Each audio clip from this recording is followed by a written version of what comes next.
நன்றி எல்லாத்துக்குமே. ஏன்னா இவ்வளோ ரகங்கள் இருக்குது உணவு வகைகளில் அப்படின்னு சொல்லிட்டு எங்களுக்கு நீங்கள் காட்டு கொடுத்துருக்கீங்க. அரிசியில் இவ்வளோ வகை இருக்கா, சிறுதானியங்கள் இவ்வளோ வகை இருக்கா, அதில் இந்த மாதிரிலாம் டிஷ் செய்யலாம். ஏன்னா நாங்களே சில ரெசிபிஸ் எல்லாம் கேட்டோம், இது எப்படி செய்யுது அது எப்படி செய்யுது அப்படின்னு.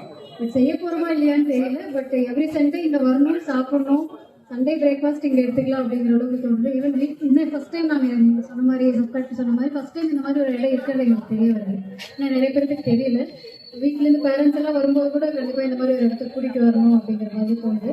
ஆல் தி பெஸ்ட், ரொம்ப நல்லா பண்ணுறீங்க. சொல்ல போனால் ஃபேமிலியாக ஹஸ்பண்ட் அண்ட் ஒய்ஃப் குழந்தைங்க எல்லாரும் சேர்ந்து அந்த பிஸ்னஸை பண்ணுற மாதிரி சாட்டர்டே சண்டேஸில் பண்ணுறாங்க. அது ரொம்ப நல்லா இருக்குது, பார்க்கறக்கே ரொம்ப நல்லா இருக்குது. அதே மாதிரி ஆர்கானிக் பொருட்கள் அந்த மாதிரியும் விற்பனை இருக்குது. ரொம்ப வித்தியாசமாக இருக்குது. இப்போ எல்லாமே வந்து கடலை அப்படின்னா வந்து கடலையோட மக்காசோளத்தை மிக்ஸ் பண்ணியிருக்காங்க.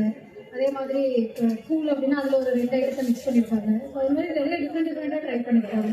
ஹெல்த்தியாகவும் இருக்குது. ரொம்ப நல்லா